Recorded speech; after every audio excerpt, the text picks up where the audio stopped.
Finishing a book is one of the hardest things that a person can do in life. One of the reasons why it's so hard is because coming up with the perfect ending just seems like an impossible task.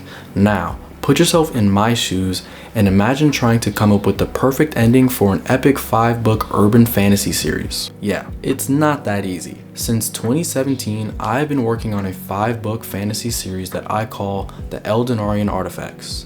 It is now 2025 and I am breaking ground on the 5th and final book in that series, The Ivory Crypt. Join me on my journey as I work to complete this epic saga.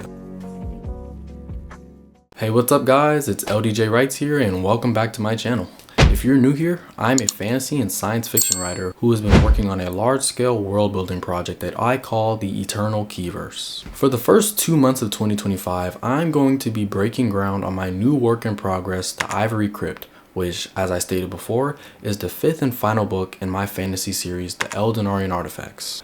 Considering that this is the 5th book in a series that I have not previously discussed on this channel, I went ahead and made a video kind of summarizing the entire series that you guys can check out here. But if you guys don't want to check out that video and you guys still want to know what this book and the series is about, I will give you guys a quick series overview and a synopsis of what this book is meant to be about. But I'm going to do this at my desk because I currently don't have every single thing memorized in my head.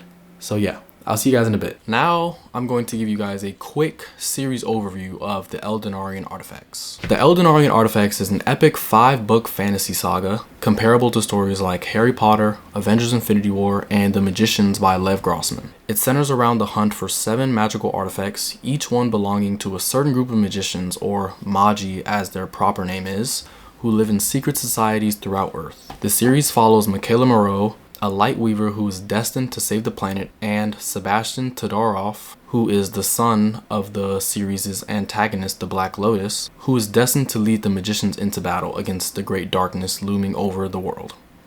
The series' main antagonist, Dorian Todorov, who is also known as the Black Lotus, is hell-bent on obtaining all 7 Eldenarian artifacts in order to return the Magi to the forefront of human society. However, Dorian's motivations have been influenced by the God of Chaos, who has much darker plans in store for the world as a whole. Together with their allies, Michaela and Sebastian must stop Dorian and the Order of the Black Lotus before it's too late. So yeah, that's pretty much kind of the whole series wrapped up in a bow. Pretty much what the whole thing is amounting to, what all of the 5 books are about. Each book is different and has its own plot and its own story and its own goals that the characters are working towards, but overall, this is pretty much what the entire series is about. Now I'm going to highlight some of the unique aspects of the story and why I even wanted to write this series in the first place. And one of the major things is that I love urban fantasy stories. I highlighted Harry Potter as a, comparable series because Harry Potter is urban fantasy. It takes place, in a modern-ish world, in the human world, but also in like a secret society, which is pretty much the same thing for my series, the Eldenarian Artifacts. Despite taking place in our world, I have done a lot of world building with different magical settings, creatures, history, lore, all kinds of things, and even I created my own magic system for this series, but I do plan on revamping it sometime in the future. But yeah, I've done a lot for this series. I hold this series and these characters very near and dear to my heart, so it's going to be a little sad when I'm officially done with the series. I think I'm never going to be officially done with the series because every book that I've written so far needs to be edited and whatnot, but yeah, it's going to be a little sad when I finish this book. But with that being said, I can't wait to finish the story and share it with the world. Now, the 5th and final book in this series, which I'm going to be working on for like the next 2 months or so, is The Ivory Crypt. It's meant to wrap up the entire story and promises an epic showdown between my protagonist and the nefarious Order of the Black Lotus, which is the main antagonist group throughout the series. I wanted each book to touch on different themes while still feeling like a part of a larger story. The Ivory Crypt focuses on themes of death, forgiveness, childhood trauma, destiny, and responsibility. With the things I have planned, I'm confident it'll end up being the best book in the series by far. With that being said, I want to get into a bit of my brainstorming process for the rest of this book because while I have 7 chapters written, I don't have any other chapter outlines written, and I definitely don't have a plot outline. I was kind of just writing off vibes when I first started, and I kind of want to, you know, get some concrete planning done before I jump back into writing this series. But I don't really want to do that here, because like with Court of Rooks, I want to make like my first day writing a little special. So I'm going to take this out of the house and I'm actually going to go to the park and get some plotting work done.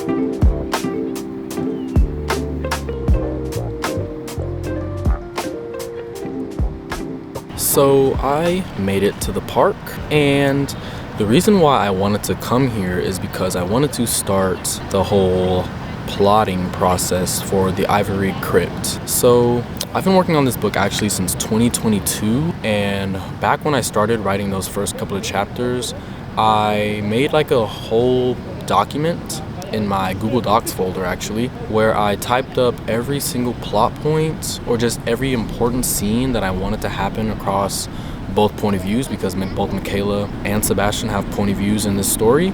And I pretty much just wrote out every scene that I wanted to happen in this book, which was helpful at the time, but now that I'm diving back into this book, I realize that I need more structure before I can continue. So what I want to do here is basically restructure I'm calling it like my scene wish list into a 3-act structure. It was the same 3-act structure I used in the Court of Rooks video actually, if you guys want to go back and check that out. But I'm going to be reusing that template, just filling in the different beats and stuff with all the scene wish lists I have, and then from there I'm going to be referencing that template as I go ahead and structure out my chapters. But yeah, that's pretty much what I'm going to be doing here today, and yeah, I'll check back in when I'm done.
Okay, so I'm recording this about 2 days after my trip to the park. I was supposed to record a follow-up clip after I finished, migrating everything from my shot wish list to my 3-act structure plot thing that I have. and I didn't do that because I forgot and I got a little lazy, but I'm doing it now. So yeah, I successfully created my plot outline, all 3 acts. I'll throw it up on screen just so you guys can see how I structure it. So yeah, that's done. And now I can officially, hold on, let me grab my notebook. I can officially start plotting out my chapters, and that means I'm 1 step closer to actually starting to write again. So if you guys saw my goals video, I made it a point to write 35,000 words of this draft this month, and it's already January 5th and I've written 0 words. So yeah, might have to switch up the goal or something, because I don't know. I did this cool thing where I posted, is this upside down? It's upside down. I did this cool thing where I printed out this graphic I made for the book, and I printed it, I cut it out and printed it in here, and it looks pretty cool. I think I might do this for all my work in progresses, because I'm going to buy a notebook for everyone and then outlines in the notebooks, because I'm unable to do chapter outlines online. I've discovered I can do everything else online except the chapters. So yeah, I think I'll plot out a couple chapters in here today, and then if I'm lucky, maybe I'll start writing a new chapter or something, who knows. But yeah, just wanted to give you guys a quick update on that, and I also wanted to show you guys a couple of things that I have made for this book, like my playlist, Pinterest board, and a mood board that I made for my characters and for the overall vibe of the book. And yeah, I think I've shown some of this stuff in other videos, but in case I haven't, I'll show you guys in this video. So yeah, let's go to my desk. Okay guys, so this is my Pinterest board for the entire Eldenarian Artifacts series, but most of these images relate to the Ivory Crypt specifically. I'm pretty sure you guys can tell from the vibe. The vibe of the Ivory Crypt is yellow. Each book has its own vibe. The Black Lotus is black and purple. The Ocean Siege is blue. This one down here, this image. A cool thing is, I don't know how this got up here. I didn't put this cover up here. This is the cover of the first book in the series, The Black Lotus. And somehow it ended up on Pinterest without me putting it there. It's only one of my books that ended up on Pinterest somehow. Don't know how Pinterest works like that, but I thought that was pretty cool. Some pretty cool images in here. So yeah, this is the Pinterest board. Moving on to the Spotify playlist. You can see all the playlists for the books of the series. I've got a playlist for every work in progress I have. And it's not a playlist, like I said before in another video. I call them soundtracks because I give myself a cap for amount of songs, and each song has to either relate to a character, a setting, a plot point, or just like the overall theme of the book. This specific soundtrack has 15 songs so far. I recently added one, as you guys can see, 2 weeks ago, but I'm not sure how many more I'll add. I think the most I do is 20. So actually, let me just make sure, because I think this one only has 14. The Blood Wolves, 16. The Ocean Siege is 18, but some of these songs are short, so that's why. Yeah, there's a couple 1-minute songs in here, so that's why this one's 18. And then the Black Lotus has 15. So yeah, I cap it out at around 15 to 18 songs. This may be the final version of this playlist, and I'll just go through a couple of the songs. The first song, Goddess by Banks, great song. This one's kind of like explaining where Michaela is at the beginning of the story. She has just gotten these new powers because she's bonded with the goddess of light and prophecies. So she's effectively a goddess. So pretty much self-explanatory there. Glass Animals, I love this band. This song is it's mostly just like instrumental, but it really kind of gives off the vibe of the underworld, which is one of the settings in this book. Let's see, I'm So Sick, love this song. It's kind of like a heavy metal song. This is actually a character song for Amora Todorov. She's Sebastian's twin sister and one of the primary antagonists in the book. This song pretty much explains her exactly. No Time to Die is one of the plot tracks. Curious Furious is for Michaela. Fantasy World is for Sebastian, Deep Fake is for Sebastian, Do Better is for Sebastian, Antagonist, I think, and Crown is also for Sebastian. And then the rest of these songs are just like mood songs, plot songs. But yeah, this is the playlist, and I'll show you guys the mood board. This is the mood board for the book. I capped it out at 6 images. I think this looks pretty clean, pretty cool. Got the colors in here, got some, motifs. This image in the top right is actually Dumbledore's grave from the Deathly Hallows, I think. This is kind of just referencing the Ivory Crypt because it's a white grave, and it's the only image I could actually find that kind of encapsulated what I was trying to get across with that, because there's a pretty important thing in this book, and it is the grave of one of Michaela's ancestors that she needs to find in order to kind of find something that will give her an upper hand in the upcoming battle. And that's all I'll say. I don't want to be too vague when talking about my projects, because there was a video that I watched from another authortuber.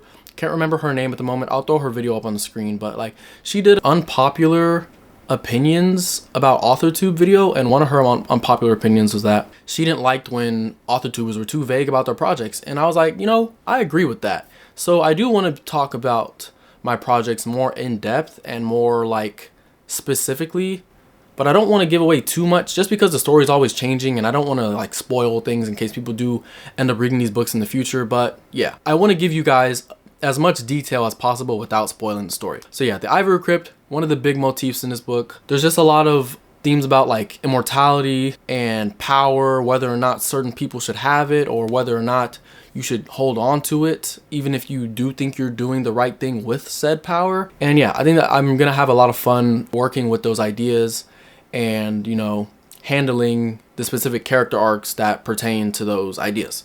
But yeah, that's my mood board. Showed you guys the playlist and showed you guys my Pinterest board. And yeah, I think now I'm going to start writing my chapter outlines. So yeah, I'll see you guys in the outro.